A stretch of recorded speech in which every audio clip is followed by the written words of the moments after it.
It was Christmas Eve in Portland, and they only set 4 plates. Not 5. I hesitated at the doorway, eyes tracing the old oak table we'd gathered around for years. My seat was missing. In its place sat a glittery centerpiece, pinecones, a gold ribbon, and the quiet sting of exclusion. Chloe breezed in 20 minutes late, draped in faux fur and perfume that arrived before she did. "Oh, Marissa," she said, loud and theatrical, flashing a smile that didn't reach her eyes. "Still rocking the thrift shop chic, huh?" The words landed soft but smug, like a backhanded compliment dressed in cashmere. I took the only open seat across from her and said nothing. She held the floor like a TED Talk speaker, bragging about her new title, how her manager said she was the future of finance. "Mom?" Chloe. "Dad?" Silent but nodding.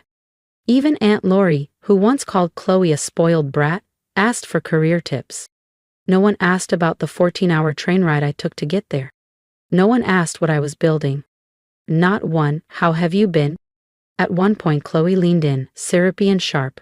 "Honestly, it's kind of inspiring how you've embraced the whole minimalist phase. Like, full reset. 5 years strong." They laughed. I didn't even blink. I just raised my cider glass, took a sip, and let it pass. Because I already knew something Chloe didn't. That 6-figure bonus she was flexing? I approved it. Quietly, anonymously. But not tonight. Not here. Let them laugh. Let them overlook me. Again. It only makes the silence that's coming ring louder. They think I've been drifting, that I lost the plot when I walked away from that big-name firm 5 years ago. But I didn't walk away. I walked toward something better. Now I run the investment group that quietly acquired her company last quarter. She reports to a name she's never seen. Mine. "Have the numbers ready by sunrise," my old boss used to say.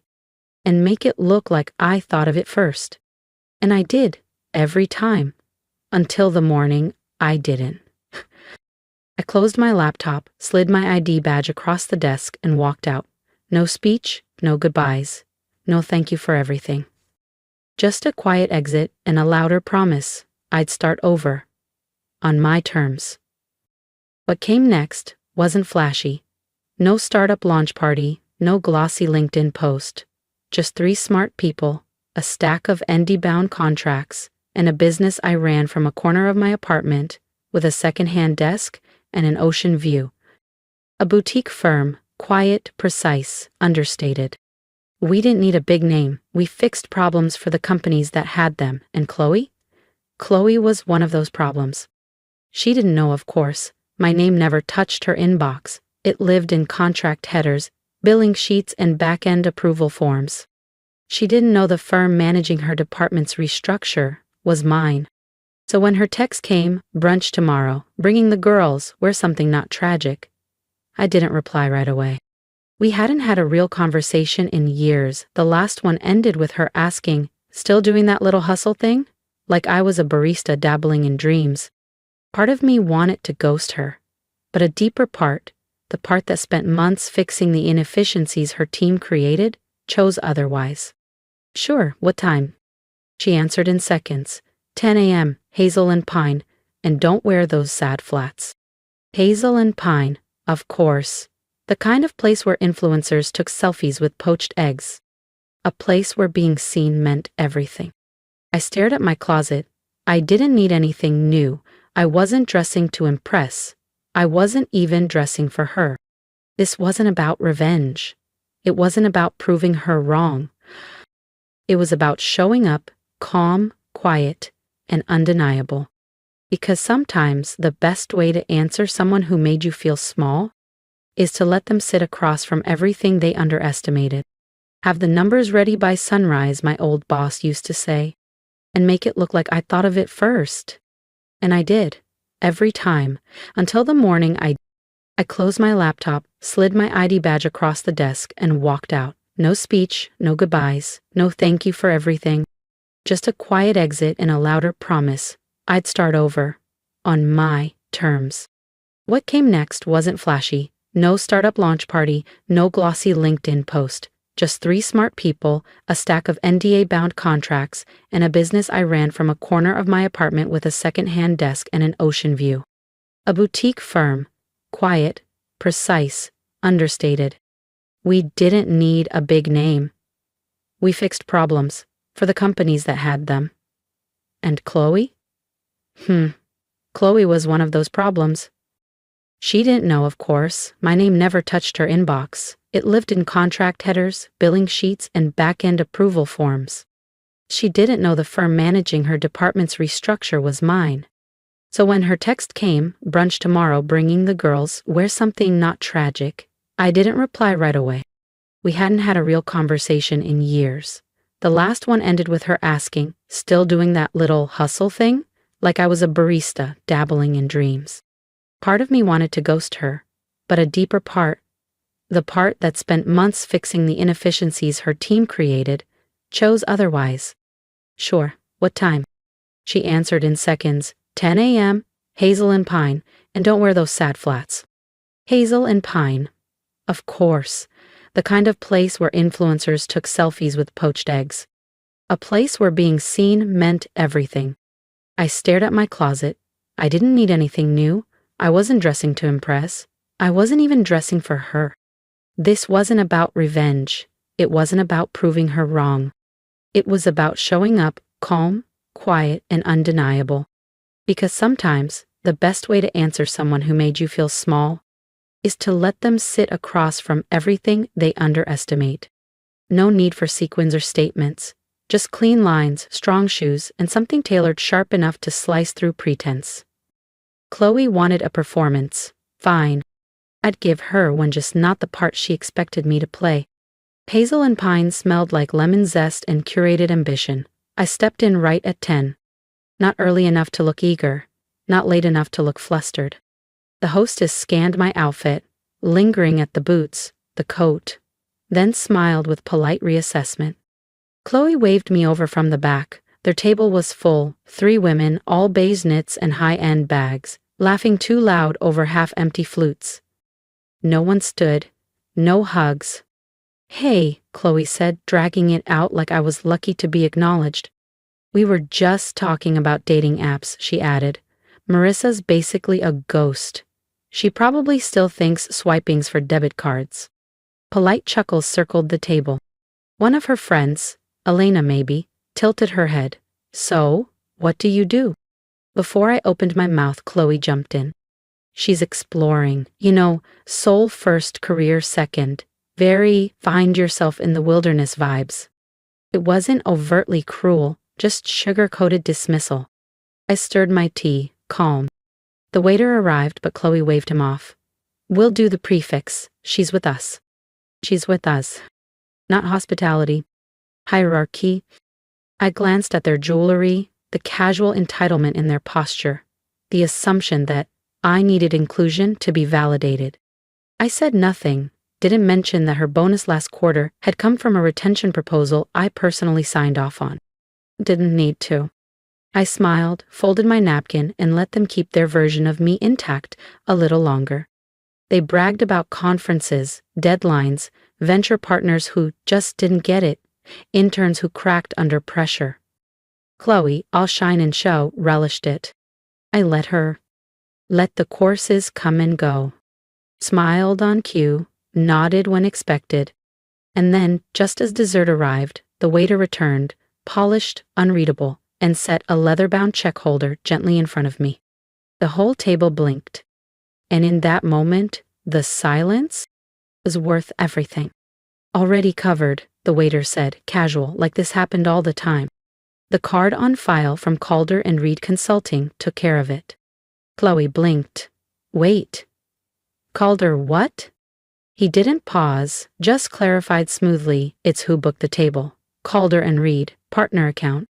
They comped here often, the more directly, your name's Chloe, right? Her face didn't change at first, but something flickered, tight and small, right behind her eyes. Recognition elbowing disbelief. Yeah, she said slowly. That's me. Finally she looked at me, really looked. And for the first time all morning, I didn't feel invisible. I didn't flinch, Didn't explain, just reached for the check, flipped it open, and scanned the total. Zeroed out, of course, like it was just business. Because it was. One of the women leaned in, curious now. "You're with Calder and Reed. What do they do?" I folded the receipt back inside, set it down neatly. "We manage performance." That was all I said. Then I stood, brushed a small wrinkle from my coat sleeve, and gave Chloe a soft, effortless smile. "Next time," I said, calm and kind, "just let me know if you want to expense dessert. Saves everyone the surprise." I walked out slowly, leaving space for the silence to settle behind me. Let her feel it. It wasn't the first time she'd seen my name, just the first time she'd noticed. Weeks before brunch, she'd received a department performance report, a neat little memo, corporate speak, action items, benchmarks. She bragged about it on LinkedIn. Thrilled to be part of a company-wide optimization initiative. Growth starts with accountability. What she didn't mention was the signature at the bottom. Marissa. Part, the same name on the cover letter of the firm her company brought in to streamline productivity, aka trim the fat. She loved the formatting, quoted one of the bullet points in a team meeting. But the signature? She skimmed it. Didn't imagine the sister she called Drifty could be the one shaping her metrics, her raise eligibility, her corporate future. HR had already brought her into one of the compliance sessions. She'd signed the acknowledgement, skimmed the contract. Same name, same initials, still didn't see it. Because some people only read what they expect to see. The same name, Marissa Renner. But when you spend years looking down on someone, you forget to actually see them. You stop imagining they could ever get ahead. So even when Chloe saw the name, she didn't see it. And now, seated at a table she thought she controlled, watching me walk away without raising my voice or raising a hand, she finally knew. Not because I told her, but because the signature she always skipped had just paid her check. I paused, turned slightly. Chloe smiled too wide, too quickly. "Wait, you work there?" she said, a brittle laugh tucked behind the question, as if this was all a charming coincidence. Her voice played casual, but her hands betrayed her, one gripping her phone, the other folding her napkin again and again. I slid back into my seat, calm, precise. "I don't work there," I said evenly. "I built it." Silence, not awkward, electric. Even the waiter froze mid-pour like the air had shifted. Alina, the one with the flawless liner, tilted her head. "Wait, you're Renner? From Calder and Reed?" She turned to Chloe. "That's your firm, right?" Chloe let out a breathy half-laugh, said nothing. I sipped my tea, slow. "We've worked with a few departments," I said, "but the tech division, that one's personal." Another beat of silence. Longer this time. The kind that says, everything's changed. I reached for my clutch, checked a text, and rose. "Ladies," I said, my tone soft, certain. "Thanks for brunch. Chloe, as always, delightful." Iced. I didn't wait for a reply. Didn't need one. Because the impact wasn't in a speech. It was in the stillness. In the way the room no longer echoed with laughter. And as I walked away, steady, unfazed, I knew something Chloe had only just started to grasp. Respect isn't demanded, it's returned. She didn't call right after, not during the silence, not while the sun was still up, but later, long after the last mimosa had vanished and the cafe lights dimmed. My phone buzzed once, then again. I answered on the third ring, not because I owed her anything, but because I was curious what version of the truth she'd try to rewrite. "Hey," she said, "so that was weird, right?" I didn't respond. I let the quiet stretch. "I mean, I just didn't know," Chloe finally said. "You could have said something." She didn't say mocked. You. She didn't say dismissed. She didn't say treated you like a footnote for half a decade. "Why didn't you ever tell us what you do?" she asked, voice soft now, like whispering made the question innocent. She leaned against my kitchen counter, watching the city flicker beyond the window like the truth might be hiding in the skyline. You weren't listening, I said plainly. You were busy writing the version of me that worked best for you. Silence. Then, Marissa, can we just agree that this doesn't go beyond that table? A pause. I mean, it's not really relevant to HR, right? There it was. Not regret. Not apology. Just fear. Not fear that she'd misunderstood me. Fear that someone else might now have to. I wouldn't worry, I said, pouring another cup of tea. The contract speaks for itself. She didn't respond. Maybe she thought I was bluffing. Or maybe, for the first time, she understood that I wasn't the one trying to be understood anymore. She was. The next time we saw each other wasn't in person. It was through a screen. I logged into the Q3 audit presentation 5 minutes early. Always 5. The conference room was quiet, clean. A carafe of untouched water sat in the center of the table. Then the camera blinked. Chloe walked in. She didn't see me at first, still talking to someone off-screen, a leather folio clutched like it granted her legitimacy. Then her eyes lifted. Met my. Her smile stalled, tilted, then faltered. Let's begin, I said, voice neutral. This session will cover departmental performance, overspending, and accountability. Slide 1 loaded. Her name appeared twice, once under pending review, once under recommended restructure. I didn't flinch, didn't gloat, just moved through the data. The misses, the metrics, the silence where leadership should have acted. She scribbled notes like she could rewrite the story with ink. But the paper trail was already clean. And at the end, the director thanked me. One of the partners leaned in. Do we need to escalate this? I shook my head. No escalation, just documentation. That was the moment Chloe learned what no brunch table had ever taught her. This wasn't personal. It was professional. And in that conference room, with my signature on her file, she wasn't my sister. She was a subject of audit. No drama, no announcements, just a clean memo. Chloe Renner under review pending further evaluation. A few lines, clinical, precise. Her promotion, frozen. Travel budget, revoked. System access, limited. The calendar that once overflowed with leadership syncs and strategy brainstorms began to clear. She texted once, "Is this your doing?" I didn't answer. Because it wasn't revenge. It was responsive. She'd played into a system that erased the quiet, rewarded volume over value. Now the system was watching her. She came in early, stayed late. Triple-checked what she used to delegate. But the review was already closed. The audit trail, clean. At the next executive sync, I was listed as an external consultant. Chloe said nothing. I logged off before the room could pretend nothing changed. That Friday, I signed the final report from a quiet cafe 2 hours outside the city. The waitress didn't know my name, but called me ma'am with kindness. The silence felt earned.